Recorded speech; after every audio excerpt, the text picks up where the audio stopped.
Sicily treats Rabia சேனலுக்கு உங்கள் எல்லாரையும் வரவேற்கிறேங்க. இன்றைக்கி நம்ம பார்க்க போகிற வீடியோ என்னென்னா, இன்றைக்கி சண்டேனால நம்ம வீட்டில் மட்டன் பிரியாணி தாங்க செஞ்சுருக்கோம். இந்த மட்டன் பிரியாணி எப்படி செய்கிறது அப்படி சொல்லிட்டு பார்க்கலாம். இந்த மட்டன் பிரியாணி 3 பேர் தாராளமாக சாப்பிட்ற மாதிரி தான் இன்றைக்கி நான் வந்து செய்ய போகிறேன். வாங்க இந்த மட்டன் பிரியாணி எப்படி செய்கிறது அப்படி சொல்லிட்டு பார்க்கலாம். இதுக்கு வந்து தேவையான பொருட்கள் என்னென்னு பார்த்துடலாம். இப்போ பிரியாணிக்கு தேவையான பொருட்கள் எல்லாம் நம்ம பார்த்துடலாம் வாங்க. நான் வந்து ஒரு 200 கிராம் வெங்காயம் எடுத்திருக்கேன். இல்லைன்னா மீடியம் சைஸ் வெங்காயமா 2 வெங்காயம் எடுத்துக்கோங்க. எடுத்துட்டு இந்த மாதிரி நீளமா கட் பண்ணி எடுத்துக்கோங்க. அடுத்து 2 பச்சை மிளகாய் எடுத்திருக்கேன். இது எல்லாமே 300 கிராம் அரிசிக்கு 300 கிராம் கறிக்கு தான் நாங்கள் வந்து அளவுகள் வந்து சொல்றேன். அடுத்து பெரிய தக்காளி 1 தக்காளி எடுத்துக்கோங்க, இல்லைன்னா சின்னதா 2 எடுத்துக்கோங்க. அடுத்து அரிசி புல்லட் பிடி அரிசி இல்லைன்னா ஜீரசம்பா எது இல்லைன்னா பாஸ்மதி எதுனாலும் எடுத்துக்கோங்க. நான் வந்து பிடி அரிசி தான் எடுத்திருக்கேன். இது வந்து ஒரு 300 கிராம் எடுத்திருக்கேன். இதை வந்து ஒரு 20 நிமிஷம் நல்லா கழுவிட்டு அதுக்கப்புறம் ஊற வச்சுக்கோங்க. அடுத்து 50 கிராம் தயிர் வந்து எடுத்திருக்கேன். அடுத்து 300 கிராம் மட்டன் வந்து எடுத்திருக்கேன். மட்டன் வந்து நல்லா வாஷ் பண்ணிட்டு நல்லா தண்ணியை வடிச்சு வச்சு எடுத்து வச்சுக்காங்க. அடுத்து இங்க பாருங்க, மல்லி இலை கொஞ்சம் புதினா இலை, 2 துண்டு பட்டை, 3 ஏலக்காய், 3 கிராம்பு எடுத்திருக்கேன். அடுத்து இஞ்சி பூண்டு பேஸ்ட் டேபிள் ஸ்பூனுக்கு 2.5 ஸ்பூன் இஞ்சி பூண்டு பேஸ்ட் வந்து எடுத்து வச்சுக்கோங்க. பிரியாணி மசாலா வந்து நாங்க வந்து வீட்லயே தான் ரெடி பண்ணுவோம். அதுதான் நாங்க காட்டுறவாங்க பாருங்க. நான் வீட்லயே ரெடி பண்ணி எடுத்து வச்சுக்கிட்டேன். இந்த பிரியாணி மசாலா எப்படி செய்யணும்னு சொல்லிட்டு அடுத்த ஒரு டைம் நான் வந்து வீடியோ வந்து உங்களுக்கு போடுறேன். இது நாங்கள் வந்து எப்போவுமே கடையில் வந்து பிரியாணி மசாலா வாங்கவே மாட்டோம். வீட்டில் தான் அப்பப்போ ரெடி பண்ணி வச்சுக்கிடுவோம். வச்சுட்டு அதுதான் நம்ம பிரியாணிக்கு வந்து நாங்கள் வந்து போட்டுக்கிறது. இப்போ இந்த பிரியாணி மசாலா வந்து நான் ரெடி பண்ணி எடுத்து வச்சிருக்கேன். இப்போ இந்த பிரியாணி நம்ம எப்படி செய்யறது சொல்லிட்டு நம்ம இப்போ பார்க்கலாம். இதோடய ஒரு பாதி லெமனை சேர்த்துக்கோங்க. பிரியாணிக்கு வந்து லெமன் வந்து தேவைப்படும். ஒரு பாதி லெமன் வந்து எடுத்து வச்சுக்கோங்க. இப்போ ஒரு பேன் வச்சிருக்கேன். இதுல ஒரு 2 ஸ்பூன் நெய் வந்து ஊத்திக்கிறேன் ஃபர்ஸ்ட்.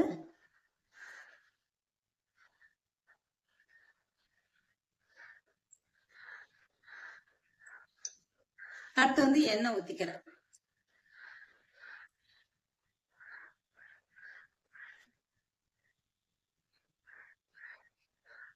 இப்ப இது நல்லா காயணும். காஞ்சதுக்கு அப்புறம் இப்ப இதுல நான் பட்டை லவங்க ஏலக்காய் வந்து பொரிய விட்டுக்கிறேன். எண்ணெய் காஞ்சதுக்கு அப்புறம்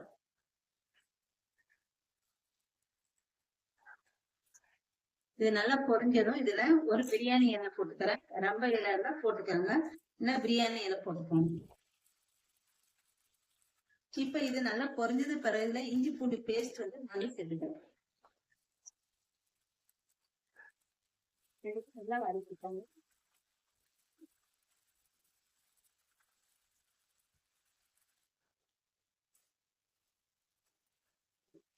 இப்ப இந்த இஞ்சி பூண்டு பேஸ்ட் வந்து நல்லா வதக்கிக்கோங்க.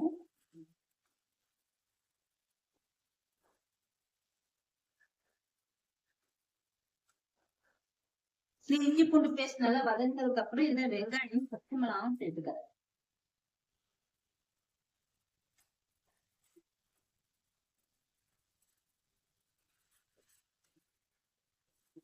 இப்ப இந்த வெங்காயமும் நல்லா வதக்கிக்கோங்க. இதையும் முதல்ல நம்ம இஞ்சி பூண்டு சேர்த்ததுனால கீழே வந்து கொஞ்சம் குடிச்சுக்கிட்டே இருக்கும். நம்ம மீடியம் ஃப்ளேம்ல வச்சு நல்லா இந்த மாதிரி நல்லா வதக்கிக்கோங்க.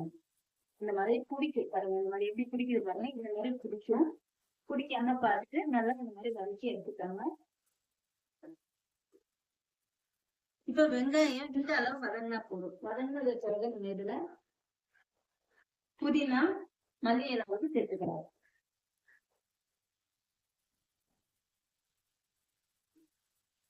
அடுத்து இதுலயே நம்ம பிரியாணி மசாலா இப்ப வந்து 1 டேபிள் ஸ்பூன் சேர்த்துடலாம். 1 டேபிள் ஸ்பூன் பிரியாணி மசாலா பெரிய கிட்டு நல்லா வதக்கிட்டாங்க. உப்பு இப்பயே நான் வந்து சேர்த்துக்கிறேன். தேவையான உப்பு சேர்த்துக்கோங்க. சேர்த்துட்டு எல்லாத்தையும் நல்லா வதக்கிக்கணும். இப்ப இதுல இது வந்து லைட்டா கீழே வந்து பிடிக்கல, அதாவது அப்படி இருக்கு. இது வந்து நம்ம இந்த தக்காளி மசாலா எல்லாம் போடும்போது தண்ணி ஊறும்போது அப்படியே நம்ம கலந்து வந்துடும். இப்ப இதுல நல்லா சேர்த்துக்கலாம். 1 ஸ்பூன் மிளகாத்தூள் சேர்த்துட்டு இப்ப நம்ம தக்காளி வந்து சேர்க்கணும். தக்காளி வந்து சீக்கிரம் கரையணும்னா இந்த மாதிரி நீர் நீளமா கட் பண்ணிக்கோங்க. இந்த வரீங்களா, இந்த மாதிரி இருக்கும். இந்த மாதிரி கட் பண்ணீங்கன்னா சீக்கிரம் வந்து நம்மளுக்கு தக்காளி வந்து கரைஞ்சிடும். அதுக்காண்டி இந்த மாதிரி நீர் நீளமா கட் பண்ணி எடுத்துக்கணும். இந்த தக்காளியை நல்லா வதக்கிக்கணும். பாருங்க, இந்த மாதிரி நல்லா இந்த தக்காளி போட்டோன்னே கீழே எல்லாமே நல்லா கலந்து வந்துடும். அந்த மசாலா எல்லாமே இந்த மாதிரி இந்த தக்காளி நல்லா கரையணுமே நம்ம நல்லா வதக்கிக்கலாம்.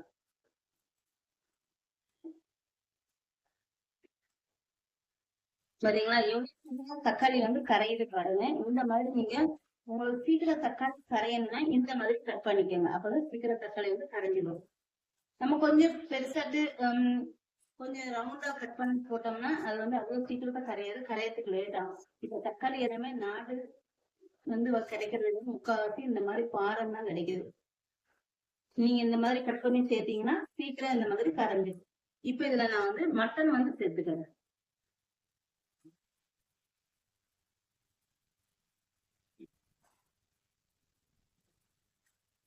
சேர்த்துட்டு நல்லா மிக்ஸ் பண்ணிக்கலாம்.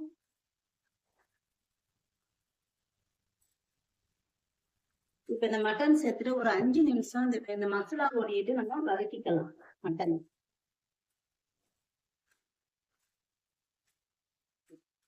இப்ப இதுல மஞ்சத்தூள் வந்து சேர்த்துக்கிறேன். ஒரு 1/4 ஸ்பூன் மஞ்சத்தூள் வந்து சேர்த்துக்கிறேன்.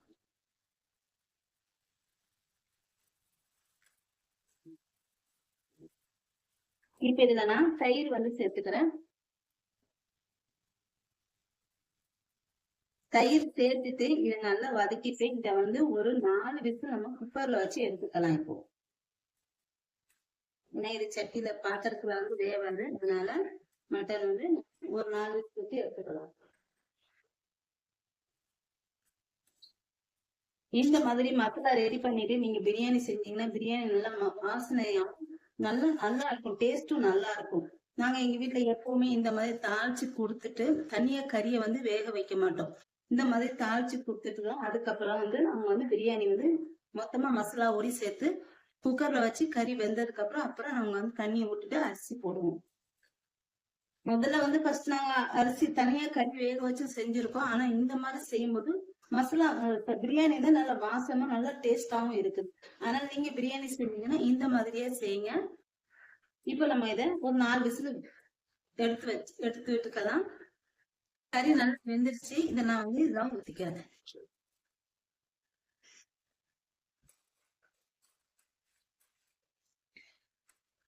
ஊத்திட்டு இப்ப நம்ம தண்ணி அளவு வந்து ஊத்திடலாம். தண்ணி எவ்வளவுனா 1 கப் அரிசினா 1.25 தண்ணி வந்து ஊத்திக்கிறேன்.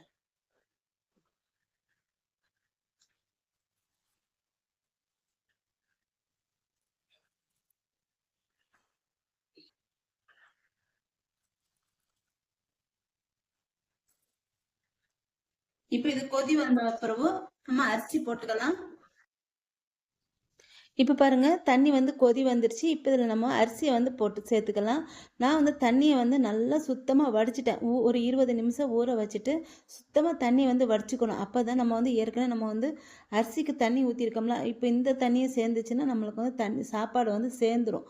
அதுக்காண்டி தண்ணியை ஒரு வடிகட்டியில் வச்சு நல்லா அரிசியை வந்து ஒரு வடிகட்டியில் வச்சு நல்லா வடிச்சிட்டு அதுக்கப்புறம் சேர்த்துக்கோங்க. இப்போ ஒரு கிளறி விட்டுட்டு இப்போ இதை நம்ம மூடி விட்டுடலாம். இப்போ திரும்ப எடுத்துட்டு நான் வந்து இதில் ஒரு பாதி லெமன் வந்து புழிஞ்சுக்கிறேன்.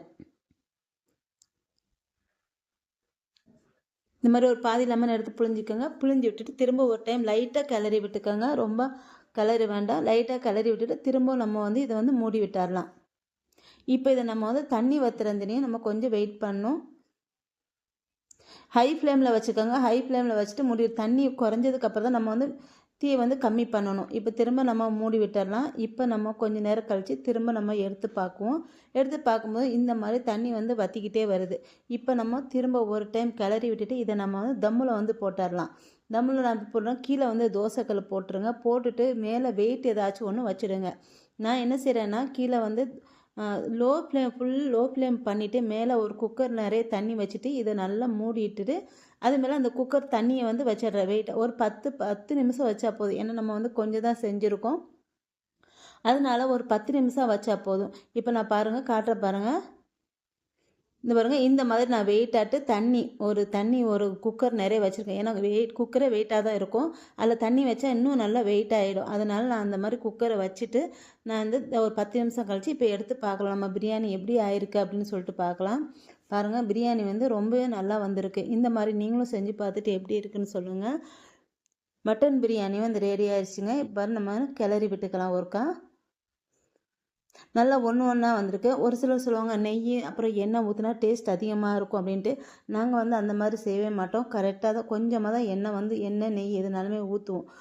டேஸ்ட்டுக்காக ஒரு சிலர் வந்து நிறைய ஊற்றுவாங்க. நாங்கள் அந்த மாதிரி செய்யவே மாட்டோம். ஏன்னா எங்கள் அப்பாவுக்கு அந்த எண்ணெய் கொஞ்சம் அதிகமாக ஆகிட்டாலேட்டு எங்கள் அப்பா வந்து சத்தம் போட ஆரம்பிச்சிடுவாங்க. ஏன்னா என்னம்மா இவ்வளோ நெய் எண்ணெய் ஊற்றிருக்கீங்கன்ட்டு. அதனால் நாங்கள் வந்து கொஞ்சம் கம்மியாக தான் ஊற்றுவோம். அவ்வளோதாங்க. சூப்பரான மட்டன் பிரியாணி வந்து ரெடி ஆயிடுச்சு.